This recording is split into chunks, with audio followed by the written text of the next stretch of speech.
There's a stigma in this world that men can't talk. Listen, if you're a man and you've got weight on your shoulders and you think the only way you can solve it is by killing yourself, please speak to someone. Speak to anyone. People would rather, I know I'd rather me mate cry on my shoulder than go to his funeral next week. So please, let's get rid of this stigma and men start talking. Every single individual has a story to tell, and they're great stories that need to be heard. I want every listener to know they have the ability to change the world.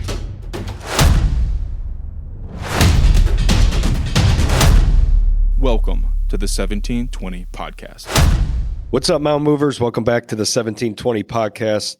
Stewie, we're recording back-to-back days.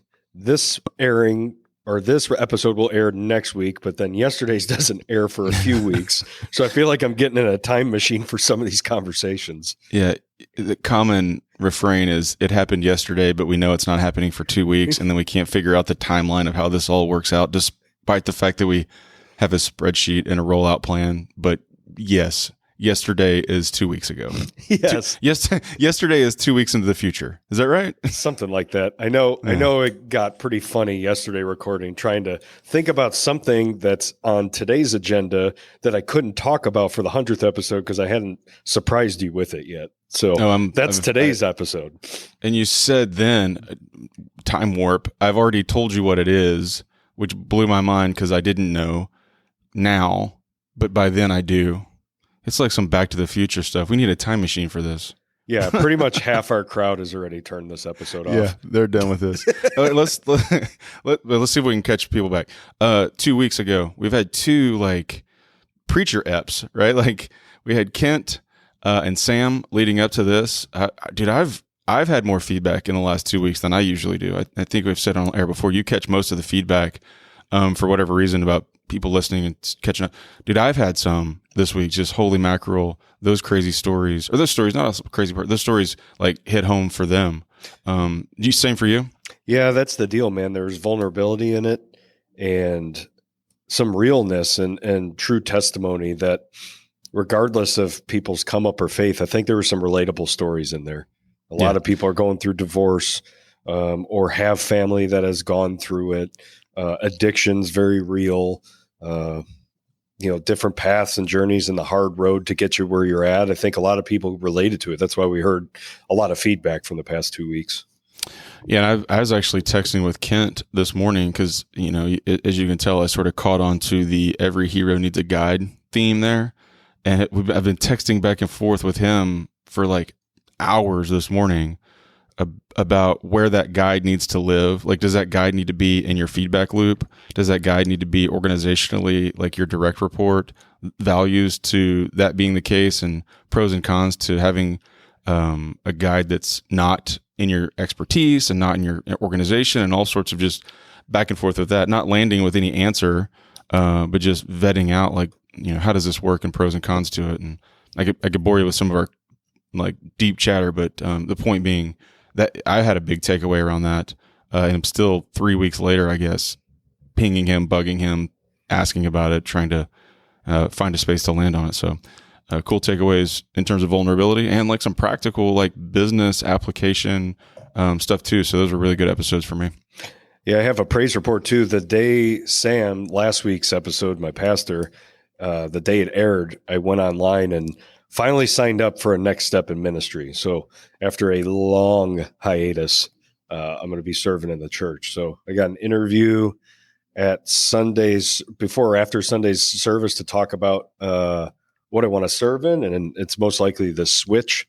It's called Switch. It's 6th to 12th graders, Wednesday nights. They get together, do their thing, and figure that's my energy level. So I'll go in there and Ric Flair woo and scare them. And I don't know, maybe I'll get an opportunity to share some testimony, but if it's just holding the door, I've already made that decision in my head. I'm just there. You need me to hold a bucket, usher people in, doesn't matter. I'm just there. And then you're going to do everything. No, discipline. I can't.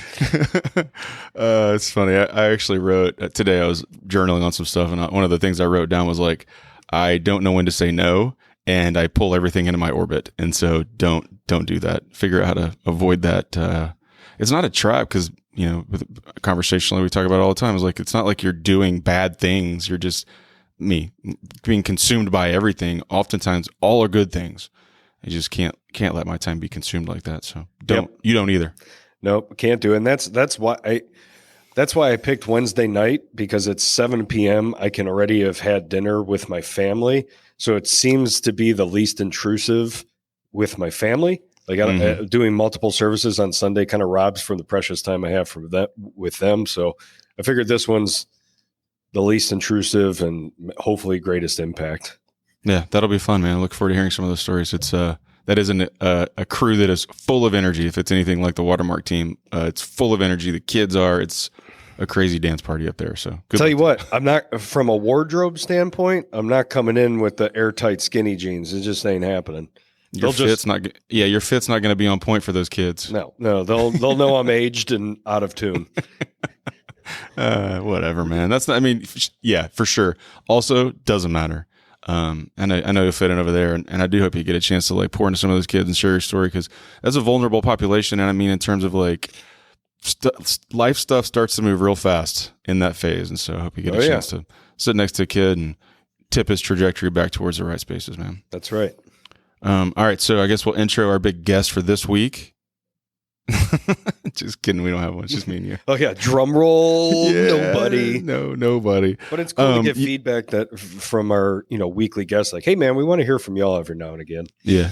Well, you put together a prep sheet today with a couple of stories, but to me, the most exciting part is apparently we're replacing a Stewie-Bingo tile with something new that I don't know about yet. So hit me with it. What is it? And it took so much discipline and restraint to not just like text you it or call it out live, because you're probably on like a 3 or 4 week streak of doing it. And I'm like, this is becoming a trend. And I would just say nothing about it. And then like after the 4th week, I'm like, oh my God, we have a new Stewie-Bingo tile. So I have a couple of guesses as to what it might be. Cause I've noticed in my communication style, there's a few things I've started saying recently that I'm like, ooh, I text it, I say it, I think it more often. So I'm curious if you've picked up what I've picked up about myself. Go on. Well, my thought was, we need to add one, but then since the Texo Candy Bowl game I was going to say deleted, but if you go look up there, it's a bunch of Hershey Kisses. Yeah. No more working Jolly Ranchers. So that one on the bingo sheet is kind of outdated. Yeah, right. So what is it? I'll give you one guess. Go. You can take one, but then I'll say it. So I've been saying a lot. Say more about that.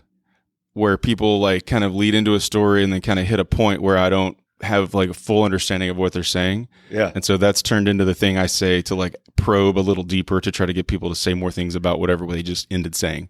I've been saying that a lot. That's a good one. That's not it. That's not the one I was thinking. Have you noticed I've been saying that a lot lately? Yeah, I didn't notice that it was new though. Yeah, no, it's new because I was at short story as long as possible. Had gone on a little bit of a vacation with some family friends, the Jacksons, and my buddy Grant Jackson he said it. I was talking about something, I forget what it was, and he said it to me, and I thought that's a really great way to capture the idea that I'm not going to let you stop talking. I want you to keep going. And so I just like straight snapped it up from him and began using it about 4 weeks ago. So it's all new. It's all Stewie. Well, it's all Grant actually. So shout out to Grant Jackson. But that's not it. So What is it? So I'm using air quotes here because you've started out of nowhere. You've started air quoting things. You're like, for the listeners, I'm air quoting here. And you can't see my hands, but dude, it's like 4 straight weeks you've done it. Okay. And so I started noticing it, and then week after week, I'm like, oh, this is his new shtick. Okay. I'm not going to do it ever again now. That's not true. I'm using air quotes here. Yeah. I'm never going to do it again. I'm using air quotes when I say never. Yeah, that's funny. There was another one I did it was Maybe you said it 2 points, but I actually had 2 points. And so you said I was going to have to change it and say 3 points so that I could get to 2. Was that you? I think that was our surprise 100th episode. Guys. Oh, okay. That was a funny the other day too. All right. Air quotes. I'm using my air quotes as a new, replacing Jolly Rancher with, I'm using my air quotes. That's right. Okay. So it's living and breathing like a good SOP, right? Like you make revision 1, revision 2. Yeah, that's funny. I'm curious what ones, I've been advised that there was a side dialogue around what ended up on the chart. I'm curious which ones hit the floor. You don't have to tell me now because you're afraid they're going to be like a little too close to home. I know there were some you're like, I can't say that. He'll be hurt by it. So I don't even remember them. That's funny. But I used somebody as just a test. Like, hey, I want to surprise him, and I think it could cause some fun engagement with our listeners. But I don't want to do it if you think you'd offend him. And yeah, my advisor said, "Oh no, this is golden. Let's go." Yeah, that's funny. And that's you were been a total bit. sport with it. Oh, it's been a good bit. I feel like I've leaned in mostly, and I go back and look it up every once in a while. But I've leaned into it mostly. Yeah, dude, it's just part of the fun of this journey. Yeah, it really has been. Okay, so you kicked us a couple of stories. Yeah, that you wanted to talk through, and I don't know what they are. So I'll give you the talking stick, so to speak, to tell me a story, and then we'll talk through whatever little nuggets are in there, man. Yeah. So the first one I have, because it really ties into our theme over the past few weeks of vulnerability and sharing stories and men talking with men. So this is kind of aimed at men on this one. And it's this dude, Patty the Batty. Have you ever heard of Patty the Batty? Negative, Ghost Rider. So he's exploding on the UFC scene. He's just electrifying. He's out of London. He's just crushing opponents, but he's got the juice with him. You know what I mean? He brings the electricity. He's fun to follow. He's kind of got that Conor McGregor vibe, but not as, I guess, machismo as him, but yeah, electrifying dude. And so he had a fight recently, and he won. And so when you win, you kind of get the analyst to come in with the microphone. You get the crowd's attention for a minute.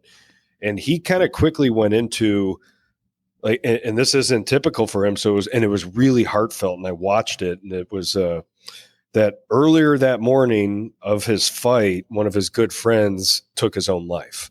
And so that person was going through some struggles, and he just went on about it. But he said something to the tune of like, men, we have to be comfortable sharing our emotions with each other. Like, open up. And then the closer, he was like, I'd much rather you lean your head on my shoulder than me show up at your funeral like I need to do in a few days. And just saying that out loud, I got goosebumps. Like, I did too. It was very real, man. And I don't know what it is. I don't know that it's unique to men, but probably. And I don't know that it's unique to like American culture. I feel like it's maybe cross-cultural, that we're just going to bottle it up, right? Just stuff it down. Doesn't matter. And not talk about whatever it is. I mean, it's not even subject matter specific. I'm not a super educated person when it comes to like the idea of why people commit suicide. I don't know, but I don't get the impression it's like one particular thing. It's across a bunch of different ideas or issues or problems or struggles that sort of end you up in that space. That eventually leads you to, I can't take it anymore. Right. And those are all, I mean, dude, those are all false narratives, right? Those are all like lies that are being whispered to you in your moments of vulnerability that start to take root if you don't talk to someone about it and say, hey, man, this is going to be crazy, but I need to tell somebody so I can be held accountable to it. So you can check in on me because it's not, the light is not in there. Yeah. I need you to turn the light on and help me get this out. And I don't know what it is about dudes that we just don't do it. We're just like, I'm tougher than that. I'll bottle it up. I got stuff to do. I don't know what it is, but we got to stop. Yeah, I think I know our journeys are different in a lot of ways, but this one's probably similar. Like, it's a sign of weakness, allegedly, right? I'm talking about the false narrative. It's a sign of weakness. You can't share that stuff. You're a wimp if you do that. Like, right. That was like my Chicago blue collar upbringing. We don't emotions. Forget that. Right, you're a wimp. What are people going to think about me? Yeah. Right. When I say, hey, this is something I'm struggling with, what are they going to think about me? How's that going to affect my relationships? How's that going to affect my job? Maybe this is part of it. What sort of outward narrative is derived from the inward narrative? But it's all fake, right? I mean, and if you're hanging with the right people, it's all fake. And to the extent there are people who are going to like change the way they feel about you because you have a particular struggle that you're wrestling with, you don't even be rolling with those people anyway. So the idea that you know, we come back to it 3, 4, 5 times, the idea you need to find a group that you can be real with, just kind of accentuated by this idea of like, there are people in your life who care about you and they'd much rather like hear you say it, talk about it, cry about it, be frustrated by it, wrestle with it, than show up on in a black suit at a funeral one day. That's definitely the case. Yeah. And if you're getting a negative response to a vulnerable moment, that's not a reflection on you. That's a reflection on them. And I'm speaking firsthand because I was not somebody you want to share something vulnerable with growing up. Mm-hmm. And you want, because of maybe jealousy, maybe insecurity, immaturity, a combination of all three. But if you don't shut down on that. If you shared it, I don't want, quote unquote, with the wrong person, you know, like that's a reflection of them. And so when you fast forward into today, man, am I lucky to have a circle of guys like you where like yesterday after recording, like I just said something like kind of jokingly, but y'all leaned in on a serious level and was like, I don't think you should do that. That could have some ramifications. And then I told both of you that I hate both of you. And then I think shoved both of you and then walked away because I knew you were right. But like common occurrence, man, we call each other out of love. Yeah. And dude, I even talked about that with somebody early this morning about like how blessed we are. Another inner circle guy that we just have each other. Like and so I'm sharing all that. And I don't want, if you're a listener that doesn't have that, go find it. We can be that for you. If you're a listener and you want to share something with us because you're carrying a burden, I know I'll volunteer myself. I'm here. Yeah. Like find a tribe. We can be your tribe. Like don't bottle that stuff up. If you're carrying a heavy load in your head, get it out. Get it out because the alternatives stink and they have exponential impact around so many people that you have no idea love you. So get it out there. Let me add this as like a point at the end too, or maybe not the end, but sort of my final thoughts on it is I have found in this season, I talk a lot about, like I wrote that down, or I think I may have mentioned earlier, journaling this morning, like just writing all the crazy stuff in my head down somewhere. And you don't always identify like what it is by writing it down immediately. But over time, I've looked back at the things I've written down and been able to find themes of stuff that is percolating around in my brains that I haven't like resolved or dealt with or addressed. Right. And so the question I want to pose is like, what is it that's rumbling around in your head that needs to be addressed or dealt with or talk to someone about it? What is it? And if you don't know what it is, then maybe finding a pen and a piece of paper on a consistent, regular, disciplined basis will help you track, monitor, and see those patterns so you can say like, man, I do find myself X, or in these moments or on these days, Y, so that you can draw a story arc across all of it and then begin unpacking either what it is or how you got there or who you need to speak to about it or how you can resolve it or whatever the case may be. But just keeping it bundled in your brains and never like assessing it or addressing it, that's the space where the lies live, and you got to get them out. It's chaos, man. And so we're just a couple, you're a lawyer, I'm a construction guy. Like we're not doctors. So I don't know what level my anxiety is compared to most, but I know at times if I don't discipline or control my thoughts, they are out of hand. Mm-hmm. And so that's why I think I shared several weeks ago up on my board, one of my first goal of daily reframe my mindset. If things start happening, the fire drills are going off and you just start manifesting that, like it is absolute chaos upstairs. And you got to have some discipline to shut it down and reset it, reframe it. Like, okay, those are not good, but I'm healthy. Like, or like whatever the reframe is, got to do it. And you, and I say the collective you, I say that like you and the like listener you have the opportunity to assist others in doing that too, right? Like help them. You can see in others when they're distracted, frustrated, anxious, or whatever. And you have those moments to like speak to them and say, hey man, I noticed yesterday you're frustrated. What's going on there? Is there something that's underlying that? How can I help manage it? Is there anything I can do to help lean in on this issue? I see that sometimes with the kids, and I'll tell the Williams story. If he listened to all the stories I've told, he'd probably be super embarrassed because he's 14. But like last night, we leave the gym, basketball story here, check that box. We leave the gym. His team had played okay. He actually played really well last night, but they lost. And he gets in the car. In fact, on the way out, he like snatched the keys from me. He's like, I'm going to the car. And I was like, oh, okay, I'll see you out there. We get in the car. He's just insanely, he's just so mad. He's just so mad. And I was like, what? Okay, why are you mad? Tell me why you're mad.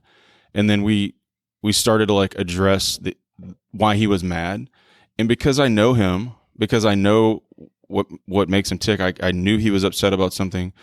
We talked about like reframing that. I was like, you're mad because of this, but that's not the journey you're on. That's the journey they're on, right? Like, let's think about where you're headed. What's your journey? And are there things along your path you should be mad about? And so I was able to like help him reframe his mindset in a way that was like, forget about that. Let's think about the things that you're controlling, right? And anyway, the point of that story is not to tell me like, oh, I did a good job. The point of that story is like, that's a person that like I'm deeply connected with. I saw that he was frustrated, and I had the opportunity as his parent, but as a mentor or a boss or to see it, connect to it, assess it, reframe it, and then move on. Yep. So y'all all have those opportunities across the board, and avail yourselves to them. Step into that vulnerability and help somebody. It's good stuff, man. Okay, you got another story. I do. I don't know. It came out of nowhere. I was driving to a meeting or back to the office, and I hadn't thought about this in 15, 20, who knows how long.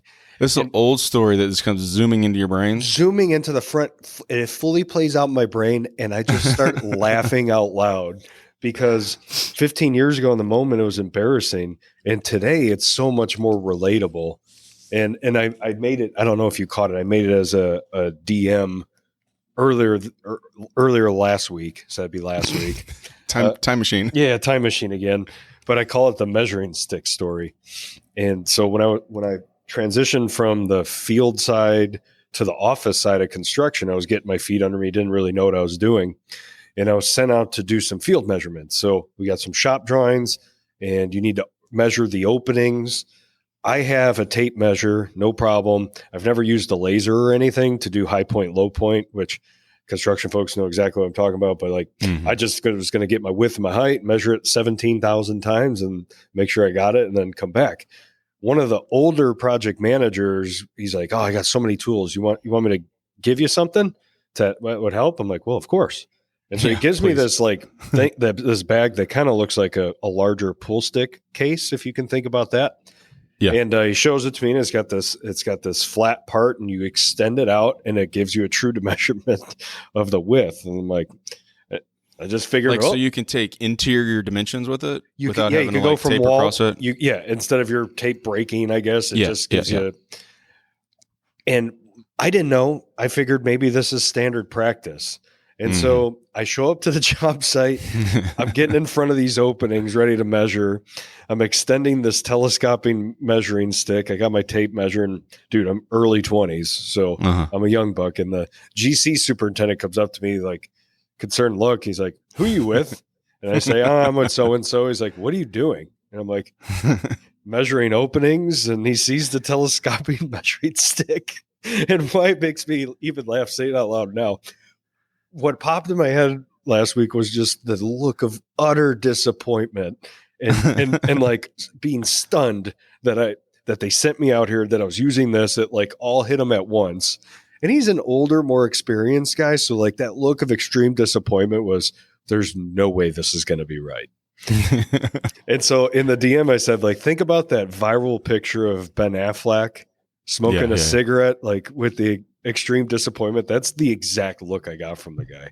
Right. I didn't know that telescopic measuring stick was like ages old. Like it hasn't been used in decades. I was like, all right, this is how we do it. This is a PM that I report to gave it to me. Let's rock and roll.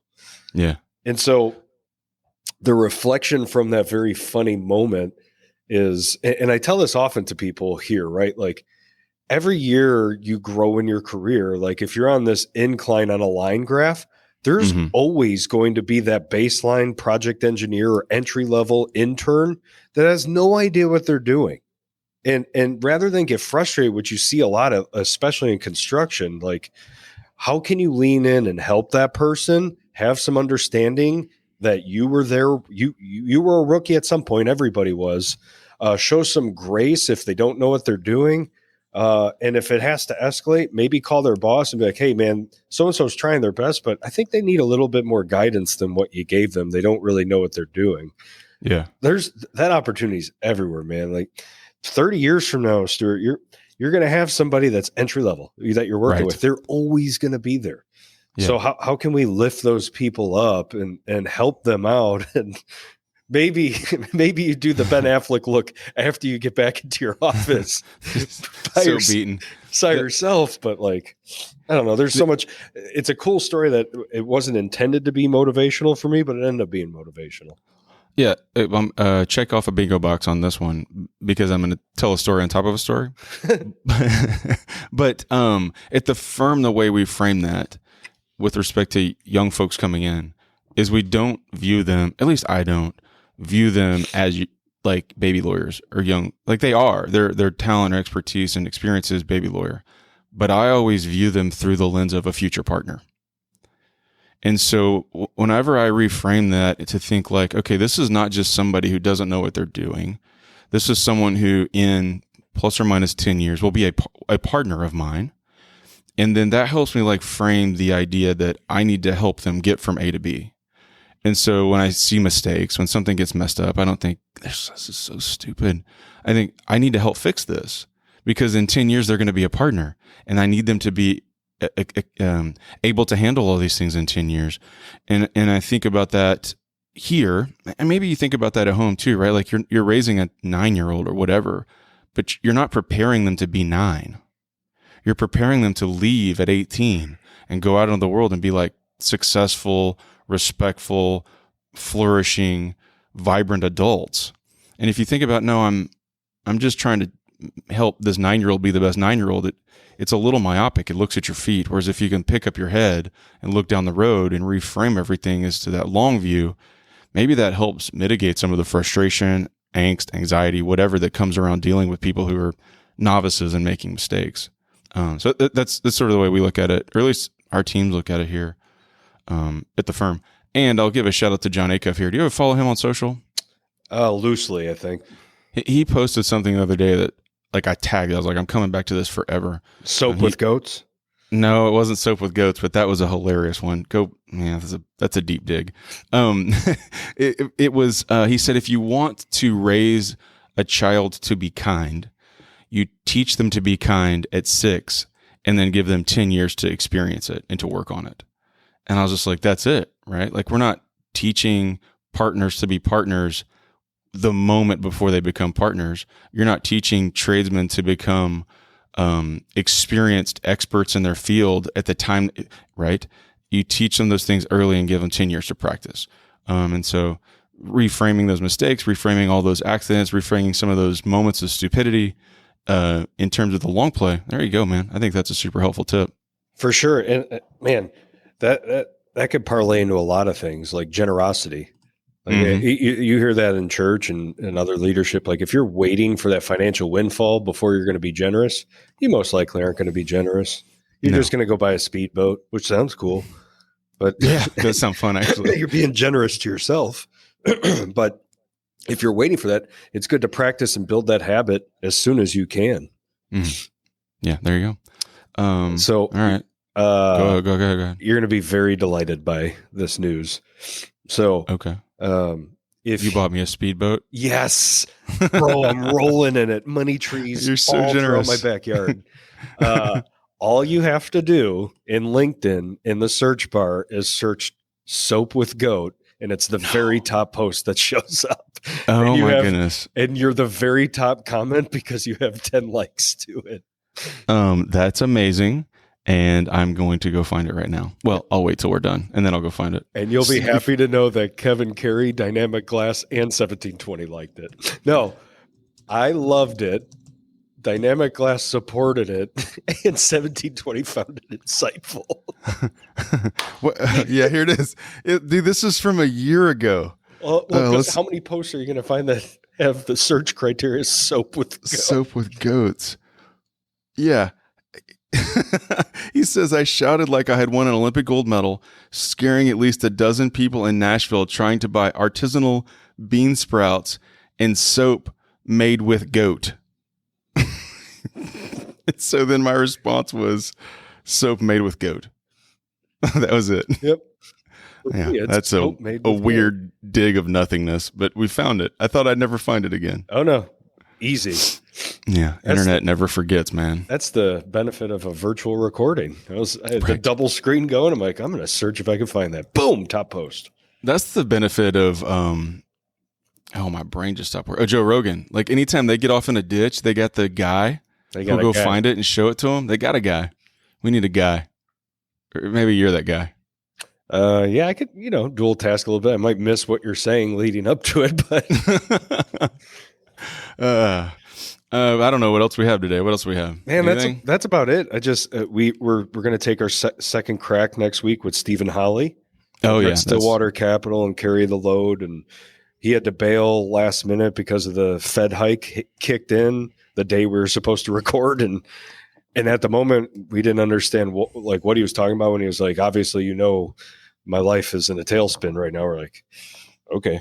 Didn't really, and then the Fed hike news came out. We're like, oh, he was inside. He had the inside news. I don't know how much he'll share with us, but since he's on sort of that side of the construction equation, I'm curious to hear from him since that time, right? Because there's been a lot of market movement. There's been a lot of stuff going on since we were supposed to record with him that I think might be insightful and helpful to the extent he's willing to share some inside baseball around those issues. Because we all know like what our little microcosm of information looks like. So getting someone who's outside of our little tiny circle or even outside of our next circle to help explain like here's what's moving the needle for us, I think that brings us all together a little better to help us understand how to solve problems a little bit more collaboratively and understand how to put things together in a way that aren't creating friction. So in fact, I had a call with a client yesterday just sort of trying to solve a problem, to which I said, are we trying to solve a problem that we don't understand why that's the problem? Like, maybe. And so you take a step back, ask another question, and then you come back together and you're like, what we were doing wasn't going to solve the problem anyway because we didn't know enough information. So hopefully he can help plug us into there in addition to all the other stories and cool things he's up to and things he's done in the past, et cetera. I'm looking forward to catching up with him. Yeah, much heavier dive into construction real estate because all of us are talking about how isolated are we from the recession? How many deals are getting folded?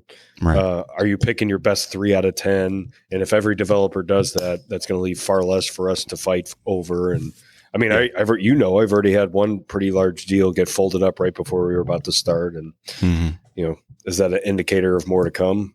Yes. But how many, probably. How deep do you think we'll get? Right.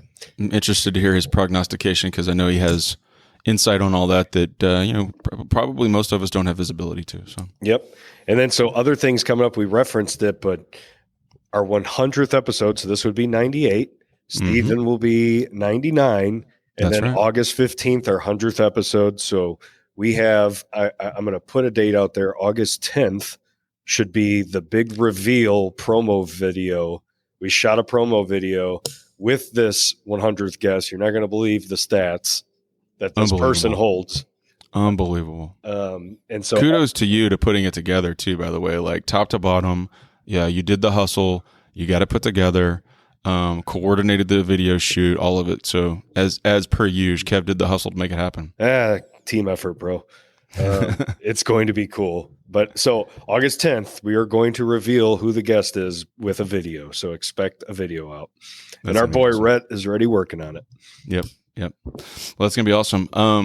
It probably takes us to the end. A couple of awesome stories today. New bingo tile. Lots of chat. Lots of just chatter. So hope you guys picked up a couple of nuggets out of that. And until next week, you guys stay out there. Keep moving mountains.